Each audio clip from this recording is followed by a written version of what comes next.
વળે નહીં દુનિયામાં કઈ ગેંગે કે ફેફે કરવાથી ઘડીક શણગાર મર્દો નો સજી લ્યો તો મજા છે. અરે મજા કઈક ઓર આવે કાયર, મજા કઈક ઓર આવે કે કાયર વેશ મૂકો તો કદમ બે કાળની સામે ભરી લ્યો તો મજા છે. એટલે આ જે લડાઈ છે એ લડાઈ છે શેની? આ લડાઈ એ સ્વાભિમાનની છે, આ લડાઈ એ સોમાનની છે, આ લડાઈ આપણા આત્મસન્માનની છે.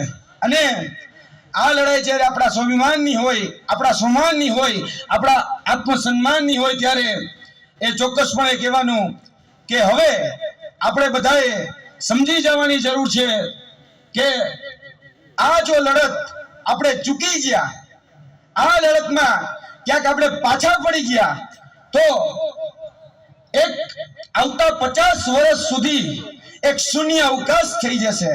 ખાસ કરીને રાજકીય રીતે પણ જે અત્યાર સુધી આપણી નોંધ લેવામાં નથી આવતી એમાં પણ જો આપણે અત્યારે પણ ચૂકી ગયા તો હવે એ શૂન્ય અવકાશ થતા વાર નહીં લાગે. એટલે ફરીથી કહીએ છીએ કે આ લડાઈ એ સ્વાભિમાનની સાથે આવનાર આપણા અસ્તિત્વની છે. એટલે અસ્તિત્વની લડાઈમાં જે શબ્દ ઉચ્ચારવામાં આવ્યા છે પરસોત્તમભાઈ દ્વારા, અને ગઈકાલે પણ એક વાત એમના દ્વારા મૂકવામાં આવી કે ભૂલ મારી છે. પરસોત્તમભાઈનું એવું કહેવું છે કે ભૂલ મારી છે તો તમે સમાજ, ક્ષત્રિય સમાજ એ ભારતીય જનતા પાર્ટી સામે શા માટે આક્રોશિત છો? તો એ પરસોત્તમભાઈને પણ કહેવાનું કે ભૂલ એ દુર્યોધનની પણ હતી, ભૂલ એ દુશાસનની પણ હતી, ભૂલ એ રાવણની પણ હતી, પણ ભોગવવું એ મહાભારત ત્યારે રચાણ આપણે બધા જ જાણીએ છીએ કે દુર્યોધનની ભૂલ હતી ત્યારે ભોગવવાનો વારો એ ગંગાપુત્ર ભીષ્મનો પણ આવ્યો હતો, એ ગુરુ દ્રોણનો પણ આવ્યો હતો, એ ગુરુ કૃપાચાર્યનો પણ આવ્યો હતો. એ જ રીતે એ ભૂલ જ્યારે રાવણની હતી, જ્યારે એને સીતાનું હરણ કર્યું ત્યારે એ સીતાજીના હરણમાં એ ભૂલમાં કુંભકર્ણને પણ ભોગવવાનો વારો આવ્યો હતો. આમ જોવા જઈએ તો આખું મંત્રીમંડળ બદલી નાખે એક નાના વિવાદમાં, મુખ્યમંત્રી હોય તો મુખ્યમંત્રીને પણ બદલી નાખે, એવા કાયદા હોય તો કાયદાઓનો પણ બદલાવ થઈ જાય, પણ એક ટિકિટ નથી બદલાતી. એટલે કાંઈક તો ગડબડ લાગે છે. ઓલા દયાની જેમ કુછ તો ગડબડ હે દયા, એટલે કાંઈક ગડબડ લાગે છે, કાંઈક કોઈક જગ્યાએ પછાડી ફસાતી હોય એવું લાગે છે ખરી. એટલે ક્યાંક ને ક્યાંક કોઈને કોઈ જગ્યાએ કોઈ ફાઇલ દબાયેલી હોય એવું બની શકે છે. પણ આ પરસોત્તમભાઈએ આખી ભારતીય જનતા પાર્ટીને પનોતી લગાડી દીધી છે.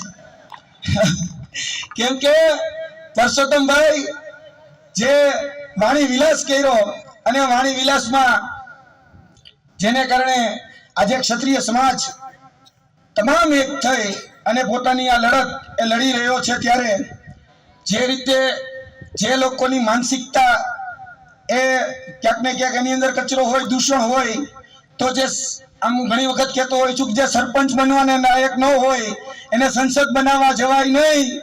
એટલે આમ જોવા જઈએ તો જે રીતે અભિભાઈ વાત કરવી એ જ રીતે કે આપણી માટે તો 26 સીટ ઉપર ભારતીય જનતા પાર્ટીનો જે કેન્ડિડેટ છે એ આપણા માટે પરસોત્તમ રૂપાલા જ છે. એટલે આપણે અહીંયા મહેસાણાના પરસોત્તમ રૂપાલાને પણ હરાવવાના જ છે. એટલે મહેસાણામાંથી જે ભારતીય જનતા પાર્ટીનું પ્રતિનિધિત્વ કરતા હોય તેની સામે જે પણ તમને સબળો ઉમેદવાર લાગતો હોય એને તમે ચૂંટીને મોકલશો. એટલે ચોક્કસપણે કહું છું કે અહીંયા તમે જે બટન દબાવશો ને એનો કરંટ એ રાજકોટની સીટ ઉપર જઈને લાગશે, બરાબર. અને મારી વધારે વાત નથી કરવી, પરંતુ અહીંયા આપણો સમાજ જ્યારે ખૂબ મોટા પ્રમાણમાં એકત્રિત થયો છે ત્યારે એક સમાજને વિનંતીના ભાવરૂપે એક કહી શકાય કે મારી જે લાગણી છે એ લાગણી વ્યક્ત કરું છું. આ મારી વ્યક્તિગત લાગણી છે કે આ સમાજ ખૂબ મોટા પ્રમાણમાં અત્યારે સંગઠિત થયો છે, અત્યારે મોટા પ્રમાણમાં સંગઠિત થયો છે. તો આવનાર દિવસોમાં એક તાતણે બંધાય તો એને સંગઠિત આપણે કરી શકીએ. એટલે આ સંગઠિત થવા માટે ખૂબ જરૂરિયાત છે. એટલે સંગઠિત કરવા માટે એક તાતણું પણ જોશે, અને એ તાતણું ચોક્કસપણે એટલું સુંદર હોય કે જેમાં બધાને વિશ્વાસ હોય, નિર્વિવાદિત હોય, એવા તાતણેથી જો આ સમાજને ગૂંથી દેવામાં આવશે અને એકે એક જે મણકા છે એ મણકાને એમાં જો પોરવી દેવામાં આવશે તો હું ચોક્કસપણે માનું છું કે આ સમાજ એ ગુલિસ્તાન છે જ, આ સમાજ એ ગુલિસ્તાન છે જ. પછી કોઈ પણ વ્યક્તિ પોતાના સ્વાર્થ માટે એને જો રેગિસ્તાન બનાવવા માંગે તો એ ક્યારેય શક્ય નહીં બને. આવતી 7 તારીખ એ આપણા માટે દશેરા છે. આવતી 7 તારીખ એ આપણા માટે દશેરા છે અને આપણું અસ્ત્ર અને આપણું શસ્ત્ર એ આ છે.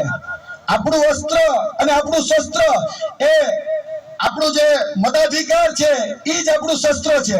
એટલે આપણા શસ્ત્રથી આપણે જવાબ આપવાનો છે કે લોકશાહીમાં આપણે જે પરિભાષામાં જવાબ આપવાનો હોય એમાં મતાધિકારથી જવાબ આપવાનો છે. એટલે ભારતીય જનતા પાર્ટી વિરુદ્ધ તમને જે પણ સબળો ઉમેદવાર લાગે એને ચૂંટીને જો તમે વોટ આપશો અથવા તો એને પસંદ કરીને જો તમે વોટ આપશો તો ચોક્કસપણે માનું છું કે આ નોંધ આવનાર 50 વર્ષ સુધી લેવામાં આવશે.